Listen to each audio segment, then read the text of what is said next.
Banger after banger.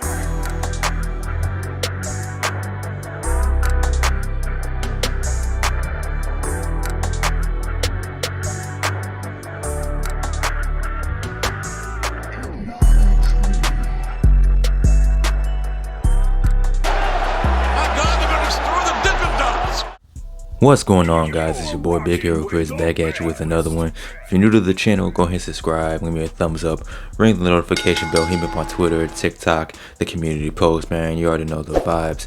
And I'm back at you with your NXT review. And before I get into this week's NXT review, man, there's something I do gotta talk about real quick. I know I haven't really talked too much about the whole Rock, Cody, Roman Reigns, WrestleMania main event situation, and that's really because I'm waiting for this press conference to come out to see what it's going to be, if it's actually going to be Roman Reigns taking on The Rock at the main event, or if it's still going to be Cody versus Roman, or night 1, night 2, whatever dumb idea you guys think of. But there is something I do want to talk about regarding this whole situation, and that is, wrestling fans being weird, especially to The Rock's daughter, who's like an on-screen character. She's the NXT general manager, and it was revealed earlier this week on social media that she's been receiving death threats over this whole booking decision as far as, The Rock being in WrestleMania and whatever the case may be. And the reason I'm saying all this is to say this. As wrestling fans, we can be very passionate and vocal about the things we like and the things we don't like, and that's fine, because we at the end of the day, we are fans and we do consume the product. But where it gets weird and gets idiotic is when you're making death threats to people that have no control over these situations. The Rock's daughter has absolutely nothing to do with this. If you are one of these people that are making death threats, man, just stop. If you're one of these people that are wishing injuries on The Rock, stop, man. It's weird, man. You're the reason wrestling fans do get this bad rap. The reason people look at wrestling fans the way they look at us and the way they talk about us, the way they talk about us, it's just weird, man. Just enjoy the product, you know what I'm saying? But don't be weird about it. And at the end of the day, what are we talking about, man? This is wrestling. It's supposed to be fun.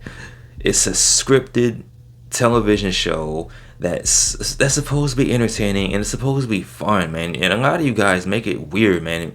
You make it not as fun as it should be. You make it hard for people like me to actually talk and enjoy wrestling, man. So just stop being weird, please. Anyway, with that being said, we're here to talk about NXT. That was my little PSA from your big brother, from your uncle, from your big homie, your OG, whatever you want to call me. It doesn't matter, man. Just stop being weird, please. Anyway, NXT. NXT, man. And I'm gonna go ahead and just start off with something fun, man. We're gonna talk about the Wolf Dogs and the fact that they're celebrating the fact that they won the Dusty Cup tournament. They're celebrating with the trophy, Baron Corbin and Braun Breaker. They have great chemistry. They're fun. They're embracing the Wolf Dog name, man. You love to see it. And they call out the D'Angelo family. Next week is going to be the Wolf Dogs taking on Tony D'Angelo and Stacks for the NXT Tag Team Championships. But as the Wolf Dogs are talking, you have Axiom and Nathan Frazier come out because they're having a match against Idris Enofe and Malik the Freak Blade. That's a new nickname that just came out of nowhere. They're calling him Malik the Freak. I ain't mad at it. I like freaks myself, but so it's all good. And of course, you have Axiom and Nathan Frazier. They do their thing, man. They're fast. They're high flyers. But the one thing I want to see more of in this upcoming year is more from Malik Blade and Idris Enofe, man. They're actually a very fun tag team. They're charismatic. They have potential to be tag team champions. I'd love to see more of them. And, Axiom and Nathan Frazier are cool, too. They ended up getting the win. But then after the match, you had the Wolf Dogs attacking Nathan Frazier and Axiom. But you had the D'Angelo family come out. And like I said, next week is official. It's going to be for the tag team titles. And real talk, man, I wouldn't mind seeing the Wolf Dogs have a little run with the tag team titles. It doesn't have to be a long run. It doesn't have to be anything extended. It doesn't have to go any place past WrestleMania. It can be a brief little run. But I wouldn't mind seeing the Wolf Dogs hold the tag team titles, man. They're fun, and I like them. So after this, you had Ilja Dragunov pulling up to NXT. He wants answers from Carmelo Hayes because of what he did. The fact that I was right, about Carmelo this whole time. But at the end of the day, we don't have any answers. Carmelo came out earlier in the show. He actually opened up the show. He was getting booed out of the building. The people were chanting "F you, Melo." It was getting censored. It was just crazy. And Carmelo didn't say anything. He just walked out the ring. So Dragunov comes out and he wants answers. He wants to know why Carmelo did what he did, because he called him a traitorous bastard. No, he called him a traitorous son of a bitch. And like all the rest of us, Dragunov wants answers. I want answers. You want answers. But before we can get any type of answers, Dijak comes out. And Dijak's like, listen, you're too obsessed with Trick Mellow Gang. You need to be focused on good old Dijak, aka T-Bar, because Dijak ended up winning his match with Joe Gacy at Vengeance Day. So he's trying to make a little claim for the NXT Championship. But Dragunov, he doesn't care. He doesn't want Melo. And then Dijak and Dragunov start fighting for a little bit. And it's made official that that's going to be the main event for this episode of NXT. So we'll talk about that a little bit more later. We have some shenanigans with Chase U.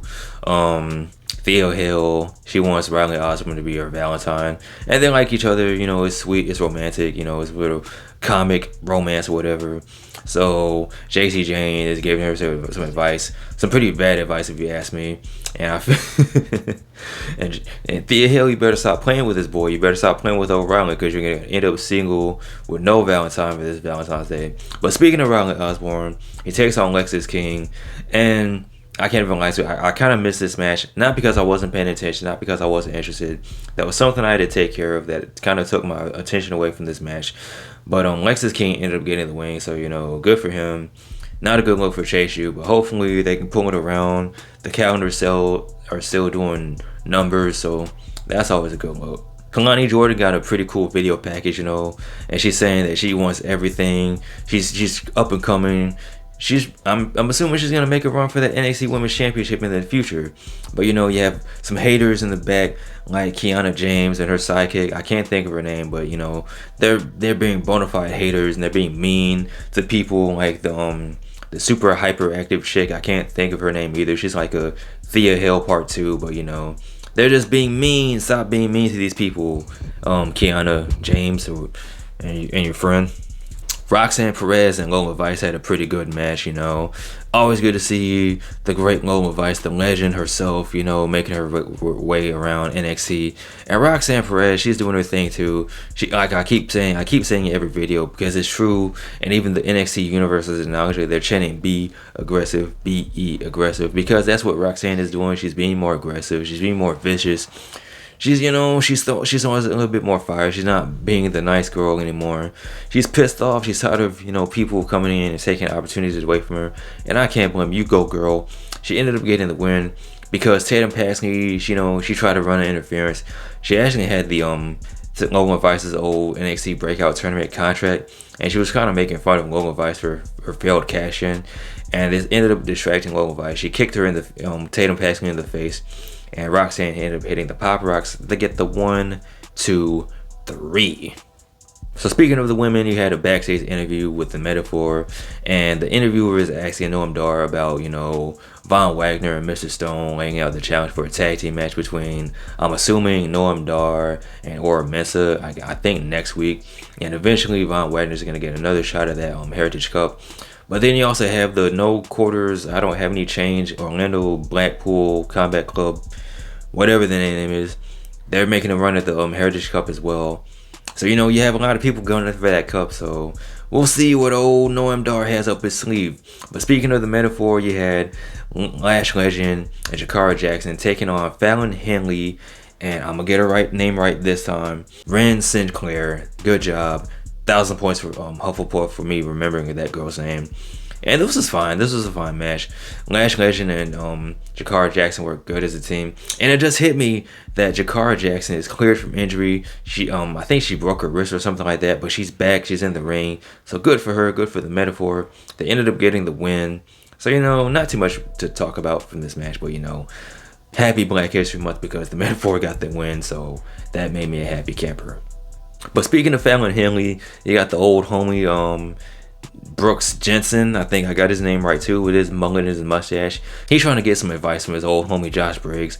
And Josh Briggs, at first he was trying to like get out of there, trying to avoid talking to him. And I'm like, that's messed up. That's your boy. And Briggs is like, listen, I don't know what to do without you guys. I miss you guys so much. And Josh Briggs is like, yo, shut the hell up, man. You gotta stop being a bitch. You know what I'm saying? Man up, grow a set, you know, do this on, you know, move forward, man. Forget about us. Do your own thing. So is what's his face, McGee, gonna adhere to his friend's advice? Is he gonna grab life by the balls and do something? I don't know, but we'll see. So this is a pretty good segment, man. Good old tough love from a real friend, man. Speaking of real friends, I gotta talk about this moment, the moment we've all been waiting for, the big explanation as to why Carmelo Hayes did what he did, that light-skinned bastard him. Why did he turn on Trick? Why did he attack his boy that was supposed to be his best friend? And Melo's explanation was very simple. He said it was supposed to be him and Trick. And Trick was never supposed to be his equal. He never viewed Trick as his equal. He was just his hype man. Trick, he felt that Trick betrayed him because Trick was supposed to go after the North American Championship and Carmelo Hayes was supposed to go after the NXT Championship. But once Trick went after the NXT Championship, Carmelo knew what he had to do, and he finally admitted to being the one that attacked Trick. I told y'all so. I told y'all so. You're gonna start. Listen to me. Listen to me, please. There was even one point where he pulled the Shawn Michaels in Montreal. He had Trick Williams music played. He did this big fake out spot, and he's clowning the fans. He's clowning the people. He's even throwing shots at Booker T. He's saying that Trick Williams wasn't gonna come out because he's laid up in a local medical facility next to Booker T, singing that dumbass song. And I'm like, Carmelo Hayes, you're so cold, man. Like, why you like this, big bro? So that's the big explanation. And he said he wants to go after what's his again. That's the NXT Championship. And speaking of the NXT Championship, he had Ilja Dragunov taking on Dijak at the main event. And these two beat the absolute holy stinky doo-doo out of each other. You know, Dijak is he's sick, man. He's doing things like springboard elbows. And dude's like 8 feet tall, pulling out these amazing feats of awesomeness. But Ilja Dragunov, he's the man. He's crazy. He's just psycho. He's Russian. He's bleeding all over the place. He's pulling out H-bombs and sentons and whatnot. And during the match, you had Joe Gacy pull out the ultimate Joker move. The referee was distracted with Dragunov, and Joe Gacy ended up doing the old extendo glove prank to the face of Dijak. Dragunov ended up getting the win with the H-bomb. 1, 2, 3. And then after the match, you have Dragunov celebrating, and he's attacked by Carmelo Hayes, and he's putting the beat down on him. He's going after the knee just like he did Trick. And at the end of the show, it closed it out with Carmelo Hayes holding up the NXT Championship. I'm calling it right now. Carmelo versus Dragunov. I think 4. It's either gonna be a battleground. I think I'm gonna call it like this. It's gonna be a battleground, and that's when you have the return of Trick, and that's gonna lead to their match at Stand and Deliver. So there you have it. But with that being said, guys, what did you think of this week's episode of NXT? How are you feeling about the new heel turn for Carmelo Hayes? Me personally, I like it. We've seen Carmelo Hayes be heel before, but I think we're now going to see a more vicious side of Carmelo, and that's always a good look. Also, pay attention to the advice I gave at the beginning of this video. Like, comment, and subscribe. You guys take care of bees. I'm out. Peace.